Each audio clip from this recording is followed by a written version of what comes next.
Welcome to Real Estate Coaching Radio, America's #1 trusted resource for realtors who demand authentic, real-time coaching. Starring award-winning real estate coaches Tim and Julie Harris. Get ready for unfiltered, full-strength honesty about what is truly working to get you into action and make you money in this new real estate boom. Now to our hosts, Tim and Julie Harris. We're joined today by Michael Balsitis, the top-producing associate broker at Bella Bay Realty, a medium-sized brokerage with 55 agents. He joins us to talk about the qualities and values of top-producing agents and to help us understand what goes into becoming a top producer, as well as what it takes to stay on top of your game and over your competitors over time. Now let's welcome Michael to the call as we join our host, Tim Harris. So, Michael, first of all, I want to sincerely thank you for being my co-host today. And I originally learned about you from Inman. They did an article on you, which was really great. And so it's interesting to hear about the success of a Midwestern agent, because so much of these top producing stories and top producer stories that get publicized are these guys selling on the East and the West Coast. And it's always kind of interesting when I hear an agent in a market, and we have lots of coaching clients in both markets, but it is interesting how the clients that have these huge average sale prices, they never talk about the units they sold. They always talk about the dollar volume. So you're in Michigan. I'm originally, Julie and I are originally from Ohio, and we're just the opposite, right? So we'll talk about the fact that you sold hundreds of homes, but we don't want to know anyone that the total combined value of the hundreds of homes is equivalent to 3 of the transactions from the guys in, LA or something. But anyway, thank you for being my co-host today. I really appreciate it. No problem. Thank you for having me. I would love to sell as many units as I do at that high volume on those on the East and the West Coast. I think I'd only have to work 1 or 2 years and I could retire. So yeah, well, actually that's true. It's funny. We have had coaching clients who have relocated. Julie and I did it, right? We relocated to Columbus and we, moved out west. But there's a lot of coaching clients that are kind of doing the same. They've migrated from areas where the average sale price was, say, $200,000 to where the average sale price was, say, $800,000 or $1.5 million. And the feedback that they always give us is very interesting, that the skill set that they learn having to sell normal priced homes in volume makes them absolutely dominant in their marketplace, because a lot of these agents that have these high sale prices, they don't have to work at the same level as, say, someone from Michigan. So, yeah, you're right. If you were to move, you probably could retire in 12 months, not just 24. So you're obviously a busy guy, very successful guy. How do you prioritize your time? My day pretty much starts out with I kind of visualize what I'm going to do for the day, and I prioritize it by what's going to be what I view as my money-making ability, what's going to make me the most money or get me the best return. And that could be from everything from putting out a fire when it comes to a closing that's about to take place today or tomorrow, meeting with a client, whether it's phone calls, door knocking, meeting them at a restaurant or a social event, whatever I feel is going to make me the most, get me towards the transaction goal that I'm shooting for.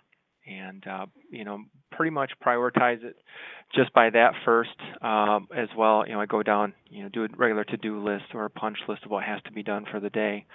And that could entail everything from, meeting with agents locally here, trying to figure out what they've got on the market or what's coming on the market, or, just talking to my agents in general and figuring out what it is that they need help with today. So how's your moving target? When we're talking about prioritizing, though, you said you focus on the things that are going to move you towards the accomplishment of your goals the quickest. Can you drill down on that for our listeners, give them more specifics what you're talking about? Well, for an example, if I've got a buyer and I've got a seller, or say I've got a buyer who wants to buy, house A, and I know we're getting close on price, or we're getting close to finding them the home that they're looking for, versus, say, the buyer who's just getting in that process of getting their application into the mortgage company and such. I won't waste as much time with that buyer just yet, because they're further out from becoming an actual closed transaction. So I'll focus my time, energy, and effort on that buyer or that seller who's able, willing, and ready to go at this point in time. So that could, like I was saying, could be anything from making sure that I've got all my CMAs in order to establish the correct price that they should be offering on the home, or making sure that their inspection reports are done by inspectors who are going to give them honest feedback, but yet not kill the deal and such. So it's a lot of customer relationship, I guess you can say, at that point. So lead generation, if you could only do one thing to generate leads, what would it be? Boy, that's a tough one because there's so many great things out there nowadays. But the number one thing for me to generate leads is past clientele, sphere of influence. Really do a lot of follow up with past clients and current clients, trying to get referral business and such. And in our market right now, door knocking is very profitable. For sale by owners, expireds, and such. If you can be right there when that home's on, or when that seller wants to sell, they're ready to list. So that's really what I would do. I focus more on my sphere of influence. I feel is the best way to generate business right now. But door knocking, for sale by owners, and expireds is another great way to go for us. So we also. Sorry, go ahead. I'm sorry. So tell me a little bit about, you're talking about goals. Do you mind sharing with the Sure. listeners what some of your goals are and how you go about deciding what your goals are? That's an exercise Sure. Hopefully all of our listeners should have already done this year. But if not, Sure. How do you go about setting your own goals? And if you don't mind sharing your goals, that would be great, I think, Sure. for everyone to hear. Well, I set them a little bit differently than some of the agents out there. A lot of my goals really aren't based on dollar volume or commissions earned. I actually like quality of life. So what I'll do is I work a very strict schedule, and I'll plan my goals based on my family life, my personal time, and then I'll base my work goals around that. So, but when I'm at work, and there's no playing around. It's all work all the time. So with me, for example, my goals for years have always been to work from 8 to 5. So I have to figure out how I can sell real estate between 8 and 5. So, and what I want to do for my regular business is, do that in a manner that allows me to go to my kids' baseball games, softball games, soccer games, and such. And I do that by I go how many transactions I want to do, and then I figure out how I'm going to get to those transactions, and then how much of that I'm going to have to delegate and such. So with me, this year's goal, I wanted to do 350 transactions. That's quite a bit down from last year. Last year I was at 512, but quality of life suffered, in my opinion. So what I wanted to do was downsize a little bit of my work, take on a little bit more of my brokerage role. I was finding more enjoyment in that versus the grind that I have been doing for the past 20 years. So this year was a little bit different. So we went with business goals for myself and my team, or not, my staff, myself and my company, myself and my personal life, and then I take it a step further, myself and my health, myself and my spiritual goals, stuff like that. So that's great. I mean, I appreciate that. It's funny. I was thinking about that commercial that NAR was running a while ago, where basically they're showing the realtors and they're saying real estate is our life. You're kind of the antithesis of that, because you're making your business work around. And I think there's a lot of people, Michael, that are actually migrating towards your philosophy. Essentially make the business work around your personal life, your family goals, your spiritual goals, not the other way around, because so many people for so long have been giving up, sacrificing probably more than they realized they were, just for the sake of business goals. So I appreciate that. I really do. So share with the listeners a little bit about, for example, what are the things that you do? I mean, obviously you're doing hundreds of deals. You're doing hundreds of deals in a highly competitive market. Mm-hmm. What do you do personally? What are you not delegating? What are you still doing yourself? Okay. Well, with me personally, anything that comes to paperwork, processing type of things, marketing, those things are delegated off to a staff member. My job primarily is to bring in business, whether it's a corporate client such as like a Fannie Mae, for an example, or an equity fund buyer who is looking to do acquisitions in some. We have 3 cities that we service. Grand Rapids being our primary, Muskegon and Kalamazoo being our our next two. So we've got great rental markets right now. So it could be bringing in equity funds into those into the area. So basically anything to I guess bring in business, that's priority. Everything when it comes to, like, say, Facebook marketing, marketing of an actual property, Twitter, those types of things, I really try to leave to staff that, they understand how to grow the business that way. I understand how to grow the business with relationships and such. So I don't know if that answered the question, but, my job is just basically get in front of people every day and bring in transactions. So you're talking to a lot of, obviously, folks that can bring you multiple transactions, and that's something that intuitively, obviously, as a home run. You talk with one seller who could send you 20 listings. That's better than maybe talking to 20 individual sellers, and that it takes less time. How long did it take for you to kind of have that epiphany that essentially one contact, one relationship, multiple transactions? And I mean, you mentioned that you're working with some institutional investors. You mentioned you're working with Fannie Mae. You mentioned that I'm sure you're working with, do you pursue builders? What other types of business do you chase generally? So, well, I try to chase trends, if that makes sense. So I give a quick example. When I started selling REO property or foreclosures, for those who know what an REO property is, before then I was working with investors, and I actually like the analytics of the numbers and such, and how the deal really wasn't so much emotional as it was it's just numbers driven.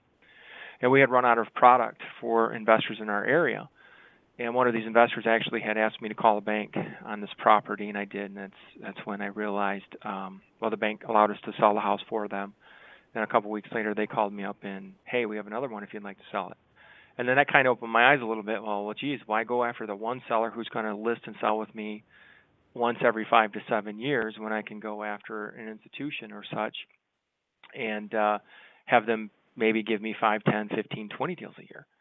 So I really went after that. And then I took that a step further and realized, well, geez, there's a lot of foreclosures.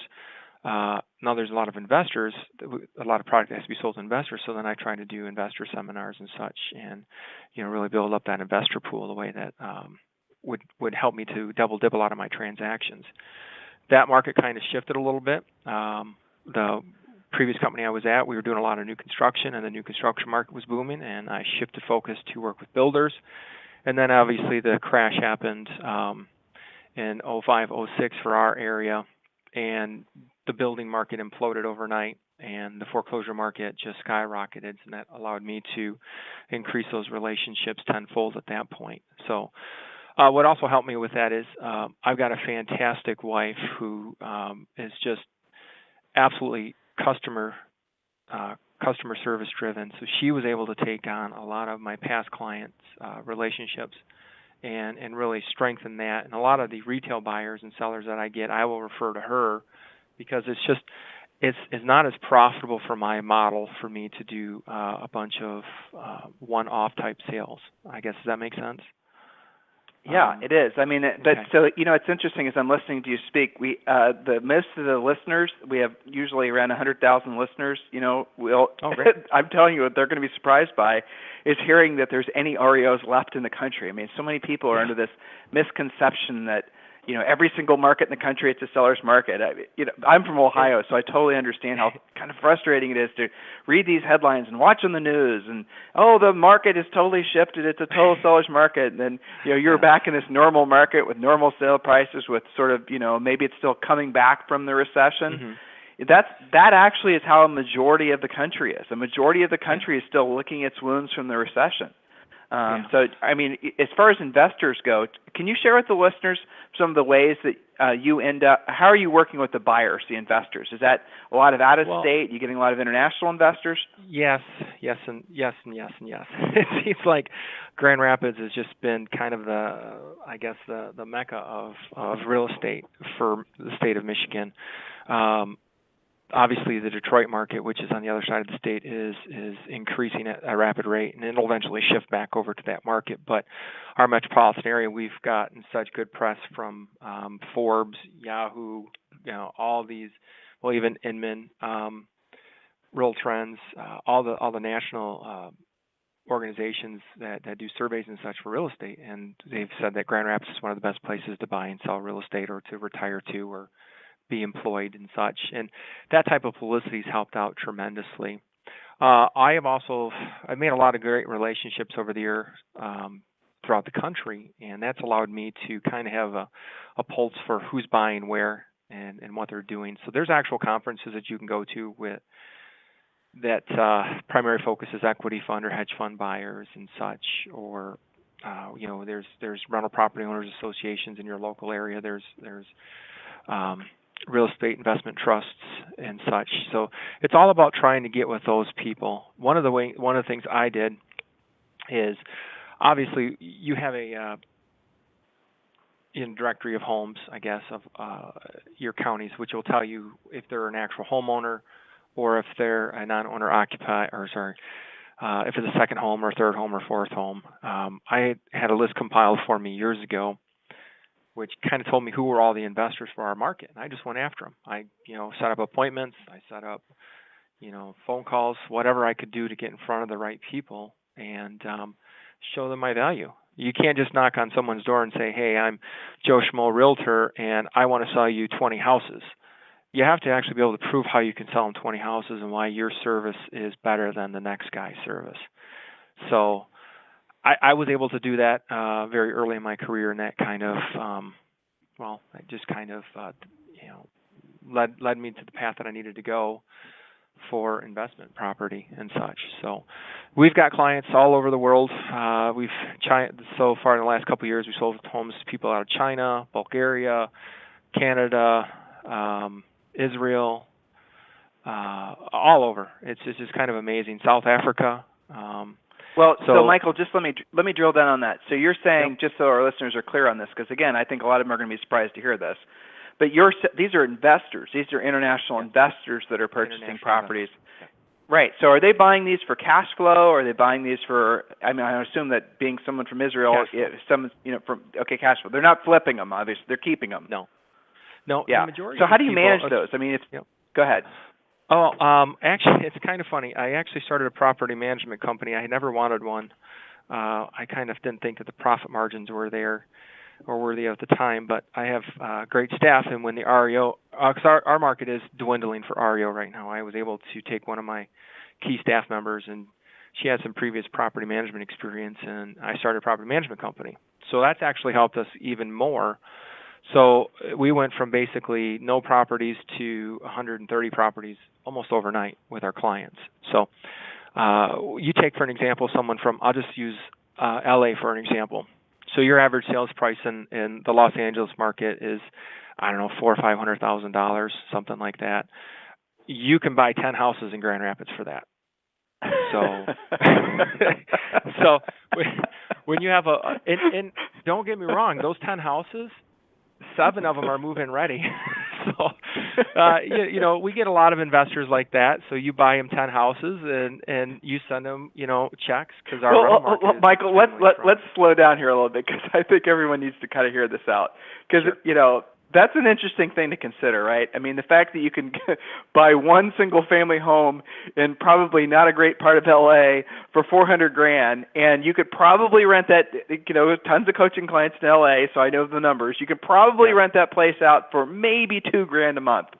So if you did say you're writing a check for the $400,000 house, and let's, California property taxes aren't that bad. So let's say your net on that every month is, say, $1,600, right? So if you're $1,600 times 12, and then you do the cash-on-cash return in terms of what your actual return on investment is, it is really low. Whereas if in your market, if I buy 10 houses for $400,000, what would my if writing a check, what would realistically my cash-on-cash be? Well, I'll give you an example. So I actually just wrote a deal here today, and it's 11 houses for $495,000. So each house is $45,000. We will get $1,000 a month rent on each one of those houses. That's incredible. So that investor will get an $11,000 check. Yep. And that's one of the reasons I'm going to do that in my head. Hold on. I'm going to try to figure out what that rate of return is. Can you figure that out quicker than me? You probably can. This investor is 50% cash on cash. So he won't do anything. So he's taking less debt than on that it. average return. Yep. Right. Okay. So 500,000, 10%. Yeah, that's incredible. I mean, it's upwards to 15%, I believe, if basically everything were paid for. I mean, so these properties, someone buys a bundle of properties like that from you. You're going to manage them, and you're just for this. This is going to generate leads for you. I hope you realize, maybe more than you want. So I'll take them. So you're going to, yeah, exactly, right. By the way, how many listings do you have right now? Right now I've got 41 listings and I've got 38 pending right now. How many do you have in pre-marketing? In pre-marketing, I've got 108. Okay, pre-marketing, for those of you who don't know, means that he has 108 houses that he knows they're going to be coming his way as listings. Okay, so that means his total active and soon-to-be active inventory is roughly 150 units. The nice thing about Michael is that with 180 he's got in pre-marketing, if you were to call him up and you want to have an appetite for buying some rental properties, he's going to be able to look at his 108 and he's going to maybe match you up to one of these houses before they actually come for sale. Now, maybe sometimes the seller won't want him to do it that way, but he'll have to put them for sale actively. But that's something to keep in mind. Correct. So we also what have, is the date? Go ahead. Sorry. I'm sorry. I was also going to say one of the advantages too when you work with a lot of these owners, whether they're local or foreign investor or out-of-state investor, is they always seem to want to rotate their properties out for certain advantages, whether it's taxes or just they're cashing out because the market's appreciated to a certain percentage. I can typically go to, well, like my example, I've got a large client out of Chicago. I can go to them and say, hey, I want to sell 12 properties today. And they'll say, okay, here you go. These are the 12 we're willing to sell. And those are all off-market properties. So those are huge advantages to the investor, typically the off-market property, just because you don't have multiple offers. Like in our market right now, everything is a multiple offer. We've only got a month and a half worth of inventory. But you go to these other types of clients who already have the inventory, they might not want to put it on the market, but if you bring them the right buyer and it's that right time, they'll sell. So a lot of, for the properties that you're selling though, these properties weren't always $30,000, $40,000, $50,000 houses. I mean, these were during the bubble, $100,000, $150,000, $160,000 houses, right? Well, it's like the $40,000 house, for an example, that was probably $80,000. But yes, so a lot of those properties that we are selling had lost about 50% of their value. So. And folks don't understand that your market too. People are thinking, "Oh my God, I'm not buying anything in Detroit." We're not talking about Detroit, and folks don't also get what happened is the auto industry contracted. You guys remember all that, right? And then what Michigan's been doing a great job at is they're starting to pull in businesses from out of state because they're giving them all kinds of tax incentives to open up shop in Michigan. If you're in California, if you're in Arizona, you're seeing these TV ads that they're running quite effectively, I might add. And so Michael was telling me prior to the show today that they're seeing a big buildup of medical-type technology businesses that are coming. And so there's almost, in a way, it seems like there's going to be this hot spot in the country for a certain industry, which will inevitably cause all the ships to rise in terms of real estate values. Pure speculation, but it's probably a pretty safe bet. Do you have any sort of forecasts like that for your market? No, you're right. And I know our market. I know our market pretty well. When I see other large equity funds and hedge fund type buyers buying large pools of property in this area, that tells me that they've done their homework and they see something is going to happen in this market. So that just kind of reassures me that Grand Rapids is going in the right direction for sure. So I like you were saying. Sorry. Go ahead. Well, I was going to just. And listeners, in case you haven't figured it out yet, there's a slight delay on our line. This is the reason he and I keep on stepping on each other. But how does someone buy a block of 11 houses from you in a market where there's only a month and a half worth of inventory? How does that work? Is that 11? Go ahead. Yeah, with what that is that's 20 years of building relationships. And you just got, for example, this investor that sold the 11 block. They used to have 300 properties, and as he built his portfolio, his life and things have changed. His family's decided they don't want to be property owners, and they'd rather do something else with the money that comes in off of those properties. So it would have been very easy to just call them up and say, I've got an actual able, willing buyer who is looking to invest this much money. What can you sell me? And that's how I do it. So this wasn't an institutional investor that wanted you to have a days on the market a certain amount. This is a private deal. Nope. Okay, I got it. This is private. Yeah, that makes sense. Yeah, and very actually good. the group that bought the package contacted me. It's kind of it was a daisy chain thing. They were talking to another agent in Michigan, and they were trying to find someone like myself in Grand Rapids. They were talking to a Detroit broker who referred them to a Lansing broker, which is in the center of the state, who then referred them to me. So yes, the seller was private, but the actual buyer themselves was an institution, was an equity fund actually. So. What are the biggest misconceptions that folks have about a top producing agent? The people with the misconceptions you can answer however you'd like. Would be other agents, or it could just be general consumers. What are the biggest misconceptions that when people figure out how many houses you're selling, you sort of have to overcome? Well, from the public perspective, they think that they're just another number, and they're not going to get customer service, and they're not going to be taken care of. And as I stated before, there are certain buyers and sellers that I know that I'm not going to do a good job for, because I know they're going to take a lot of time and they're going to need a lot of hand holding. Somebody like that I have to give off to either, typically the first person I give that client to is my wife. Otherwise it would go to one of our agents. But we do have time, and the customer service is actually, I feel, better from a top producer, because I know the services that you want. I know how to give it to you in an efficient manner, and I know how to be as professional as possible and get you the results that you want. So the thought process that, I'm going to go to work with Mike, but I'm only going to work with his staff, that's not the case. Now, I truly believe that every customer needs to be treated. I want to treat the customer better than I expect to be treated. And if you can't treat them that way, then you do have to give them somewhere else. But as a top producer, you're trained how to treat those people. Otherwise, you wouldn't have been able to build those relationships to get to the point where you're at. Does that make sense? It totally does. I mean, it's ironic, really. So folks assume that because the misperception, the myth is, well, Mike is really busy. He's selling 500-600 houses a year. So you're never going to get personalized service. But the exact opposite is true. That the reason you're so busy, the reason you're able to consistently sell hundreds of houses year in and year out, is because you do give great customer service. It's because Correct. You are a business person. Because you're not just focused on a transaction. You're focused on building long-term relationships. I mean, that's certainly what I picked up from listening to you today.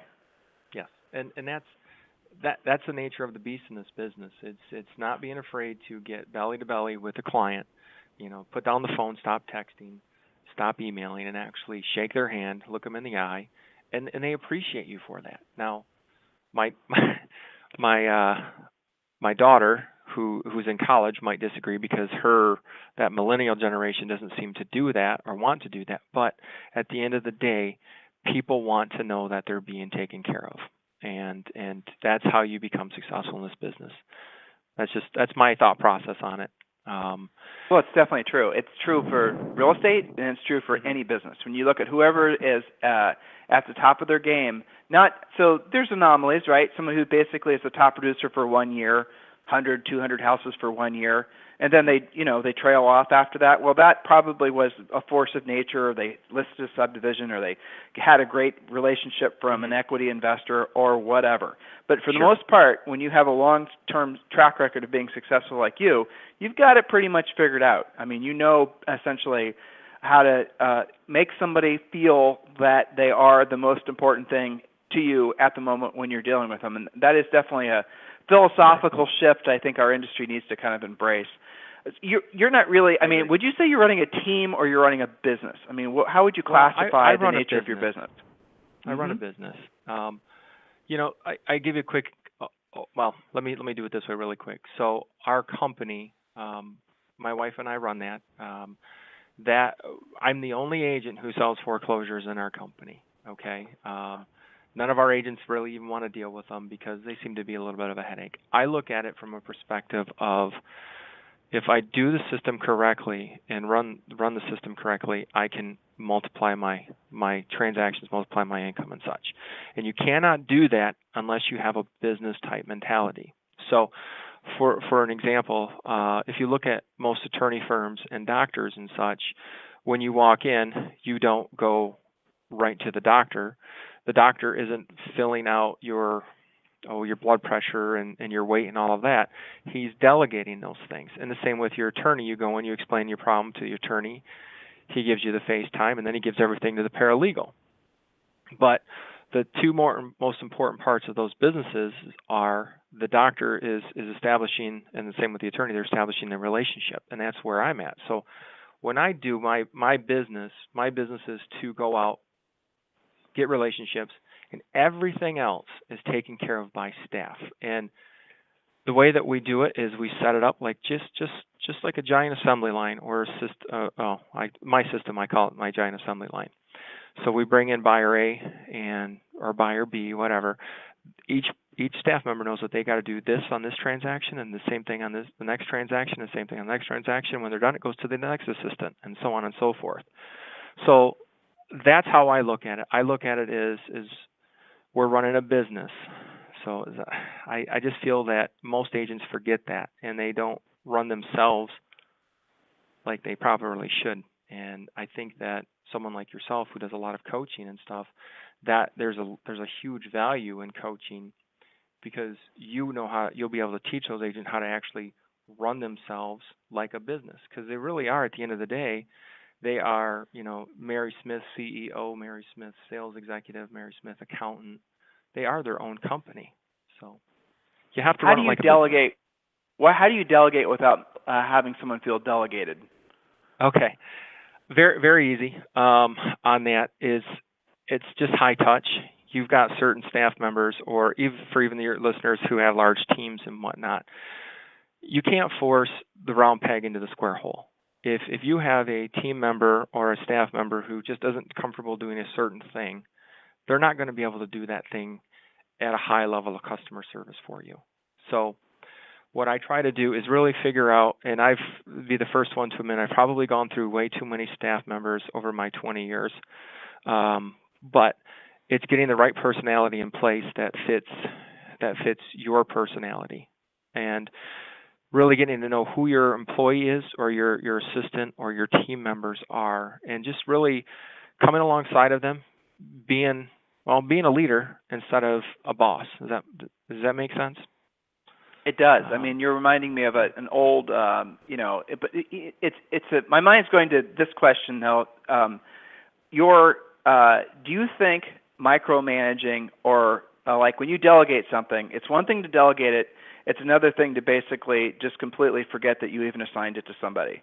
So how do you go about, obviously it comes down to good people, obviously it comes down to good systems, but it was Ronald Reagan that once said, trust but verify, right? So you're going to delegate, but you don't want to necessarily walk away from the responsibility of it. So how do you keep but there's this whole taboo, right? Oh my God, you don't want to be a micromanager. Personally, I'm an advocate of micromanaging. I think that if you're going to get a consistent result, anyone who works for you, and we've got 30 people that work in our business, and you've got, I'm sure, equal number of people that work in yours, you have to at some point let them know that you're always there to help them, but always there monitoring to make sure that they're doing things to the standard that you expect. Is there a line that you try not to cross in terms of that aspect of it? Well, when we're training somebody new, there's a lot of hand-holding, and what we really try to do is really kind of coddle that employee or that team member until they really understand the job. And then what we do is during that process, they know that we're working side by side with them, and we let them take that next step on their own, and then another step and another step. What they don't notice that I do is part of my job. Well, one of my team members, she actually reviews everything once a week to make sure that everything is done in the manner that it's supposed to be. And then if something is not done correctly, then that's when I come in and I address it in a calm manner. This is what is expected. This is what's happening. What can I do to help you bring our level of service from, say level 2 to level 1? And that's really a lot of it. Now, I don't oversee everything that they do every single day, but then again, I trust my staff a lot. And if they need me, they know that my door is always open. They can come right over to my office, and I'm gonna take care of them. It might not be that very second, but it'll be done within 15, 20 minutes or so. So, and one other thing our team has done is any staff member of mine that is where they're at today, they started from the bottom and they've promoted within. So they all know how to do the job. So the top agent, or not top agent, but my top assistant knows exactly how to do every single thing, and the medium assistant knows how to do everything from her point down. So there's always someone to help, and they can't do their jobs unless that very bottom person has done their job correctly. So that makes perfect sense. Yeah, I think that's really important. That it's an interesting thing in our business, right? A lot of people in our industry, a lot of people believe that, well, you have to build a team to, that there's just a lot of pressure on agents. They think that that's the proven path. In some cases it is. If you're selling in a market like where Michael's selling, where you're willing to sell volumes, it's impossible to just do it by yourself. And his average sale price, Correct. It makes sense for him to sell lots of homes. But we've interviewed, Michael, I'm sure you won't find this surprising, we've interviewed some other folks that are, the top producing Caldwell Banker agent, Century 21 agent, Remax agent, pick the brand. And if they're selling in a really nice sale price area, they don't have big staffs because they don't need it to accomplish their financial goals. Correct. So it really does depend on what your local, what your economic situation is and what your particular Correct. goals are, guys. So don't be believing that the only way for you to be successful in this business is to form a team, because, maybe it's just like the number one, I think was a Century 21 agent. We interviewed her in L.A., and I asked her if she had a team, and she said, no, I have me, and I have 2 assistants. That's it. And she's selling literally maybe more homes in terms of dollar volume than anybody else in the country. It's like 500 or 600 million per year in volume. It was pretty. Maybe it was even more than that. I might be confusing her with somebody else. I wonder if she needs an assistant. I'm willing. Yeah, to go. right. I'm going to work her trash can in her center of influence list. Exactly. The trend nowadays seems to be for teams, and I don't know if that's is just the way that I know there's certain brands that really promote it, especially in our area, the team. And I like to encourage my agents, because I have a couple agents in our office who, they have teams and whatnot. The team is only as good as their leader. And if the leader wasn't successful prior to establishing the team, the chances of the team really being successful, it's going to be tough. And they really have to, and I find a lot of times with the team concept, the agent feels that, hey, if I'm working with somebody else, then I'm going to have success. And sometimes it's just a misconception. We're ultimately responsible for our own successes and failures. And I find that some of the newer agents, especially that 20 to 30 range, they really, I don't know why, but they don't want to be accountable for that. But there's no greater feeling than you're saying. Success I like Michael. I like what you're saying, because I think you're nicely saying, is that essentially they're trying to skip the step of learning sales skills. Yes. They're skipping the step of actually learning how to be successful salespeople. Maybe, and in many cases, I know this is true, they're not even considering themselves salespeople. And as soon as I say a salesperson, all of a sudden you and I sound like we're artifacts in the ears of those folks from that generation. Truthfully, I get that. But they skip the step of learning how to sell, and they think they go right to forming a team, and somehow miraculously, the golden road is going to lead up to their front door, and it doesn't work like that. No, you're 100% correct. I actually saw a business card the other day that the real estate agent called himself. He's a marketing agent. He's not a real estate salesperson, a marketing agent. And I'm like, what? At the end of the day, you're selling houses, you're selling relationships, you're selling the American dream, you're selling a lifestyle. You're a salesperson, and you have to understand that you're a salesperson. I have never once coached, met, spoken with anybody in any aspect of it, even something that's remotely that where you're involving selling something to us, where they have anything on their business card other than sales, realtor. Obviously, I think even realtor is a little bit general. I always have salesperson on there. When you're in a seller, a home seller is not looking for a marketing specialist. They're looking for a salesperson. And Correct. if you just embrace the fact that you're a salesperson, read your license that was issued by your state. It says salesperson's license, okay? So embrace it. and become the best salesperson you possibly can. And in doing Correct. so, the mental process of becoming the best salesperson, of accepting that, all these pressures and all these, all these little things that confuse agents, it just sort of melts away. You start saying, is that going to lead to my goal of becoming the best salesperson I possibly can be, whatever else it is that you're considering? I mean, do you buy leads, Michael? I mean, this whole trend right now of buying buyer leads. I mean, I'm from Ohio, you're from Michigan. I mean, doesn't that seem a little preposterous, honestly? Well, yeah. With us, what we did as a brokerage, we had made a decision during our downturn, we had made a decision to purchase a lot of leads from the big three companies out there. And, it helped a lot of our agents stay in business. It supplemented their income is how we describe it. It will not make you money. It'll supplement your income. You won't be able to retire on it for sure. But we did it for a short period of time. We don't do it now. Obviously, we have to pay for some of our leads just because those three companies that I'm referring to, if you're not paying some sort of fee to them, you're not getting the leads off in your own listings, which I feel is a disservice to the public in general, because I know that listing better than some guy across town who's never seen the house. But I don't feel that buying leads is the way to financial security in this business.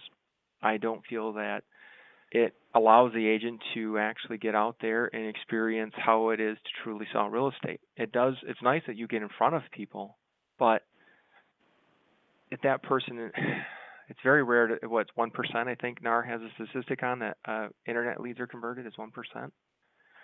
So if you don't have the right CRM system in place, you're gonna fail. And I'm sorry, Tim, but you'll probably agree, but 90% of the agents out there don't even have a CRM system.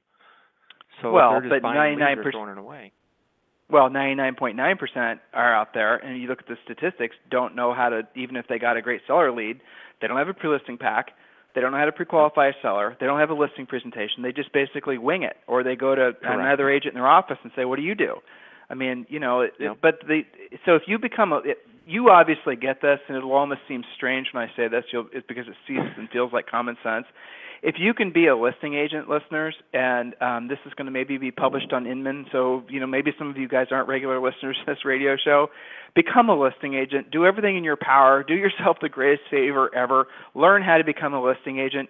You will never have to buy or buyer lead when you have listings, because you, generally speaking, with just a mediocre level of marketing, you'll have to beat the buyers off with a stick with one listing. If you have 40 or 50, as in some of you guys do, you know what I'm talking about. The idea of buying listings or buying leads is only appealing to those agents who have yet to embrace the fact that the richest of the rich agents always have and always will be listing agents. So just become a listing agent. Make that a priority. We're entering into the second quarter now of 2015, obviously. Have a goal this quarter of learning, at least getting started on learning exactly what it takes to be a listing agent. And obviously, if there's anything we can do for you, go to freecoachingcallsforagents.com. So, Michael, as we round the bend on today's radio show, I certainly appreciate your time. We went way over. I liked listening to what you had to say. You're very calm and, a lot of good stuff in what you were saying. So if you were listening to this radio show, say, 20 years ago, and you would have liked to have had that Michael from 20 years ago, something you would have liked him to know or to understand, knowing that we have literally tens of thousands of listeners. What would you like to say to that you 20 years ago to maybe have lessened the burden on your journey to success? Sure. First step, I would have really benefited. Well, I'll be honest. All right, let me think this through a second. My first real estate broker was exceptional when it came to training. He taught me how to be a listing agent. However, I was too scared to actually be a listing agent, and I relied on buyer leads. So my first 3-4 years in the business, I was only making a certain income because you're only as good as the buyers that you can have come to you. I would have started becoming a listing agent sooner. Professionalism. I know the trend nowadays is to wear jeans and T-shirts and stuff like that, but guess what, folks? You're a professional. You're paid more than most doctors and most attorneys. Dress the part, act the part, be the part. Most attorneys and doctors, when you go to their offices, they're not in shorts and T-shirts when they're selling you their product. So that's the one thing I see as a big issue. And invest in yourself, invest in coaching, because, you know, I'm 20 years into this product or into this business, and I still look for coaching, whether it's accountability from other realtors or actually coaches. This is a ever-evolving profession, and you have to evolve with it, and you have to invest in yourself. So those things, if I would have knew 20 years ago, I definitely would have started out a lot better than where I'm at, or where I was at that point in time. I know. Go ahead. I'm sorry. Well, I know a lot of agents today. They just feel that they can buy the lead and buy the business that's going to give them success. That's short-term success. You have to think long-term. So, and the only way you get long-term is by seller relationships. Well, I, for one, am going to call you to buy houses from you. So you've gotten at least one real estate client from today's radio show. I promise you. You're on my list of people to follow up with now, because we're always looking for investment properties. And number two, I'm sure there are literally thousands, and I hope you're keeping that in mind as I ask you the next question, thousands of agents who would love to contact you about purchasing properties, and, you know, not to mention non-licensees that are also probably looking to purchase. So if these guys want to get a hold of you, we're going to include a link in the show description. There's that. But also, if they're just listening, as a lot of them listen on in replay and they don't have access to the copy from the transcript from today's call, how can they get a hold of you? Well, my email's easy. It's mike@bellabayrealty.com. Or my we better phone spell number. Bella Bay. Let's Sure. spell Bella Bay. I'm sorry. B as in boy, ELLA, so Bella, and then Bay, B as in boy, AY, realty.com. Perfect. Or they can always call me, 616-871-9200. I have a sneaking suspicion your active inventory and your pre-market inventory is going to be disappearing really quick in like the next 30 days after people. I appreciate that. That's great. So I'd love to help people buy and sell. That's what the nature of this business is all about.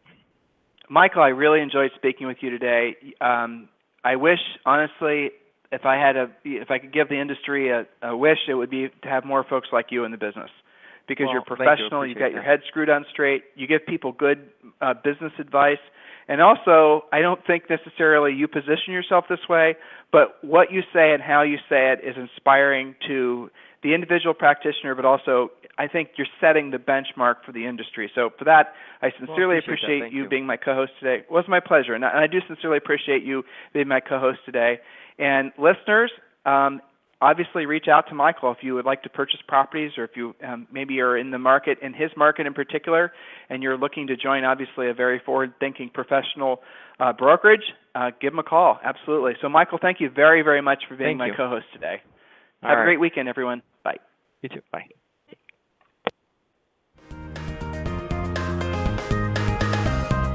This program has been a presentation by Tim and Julie Harris, Real Estate Coaching.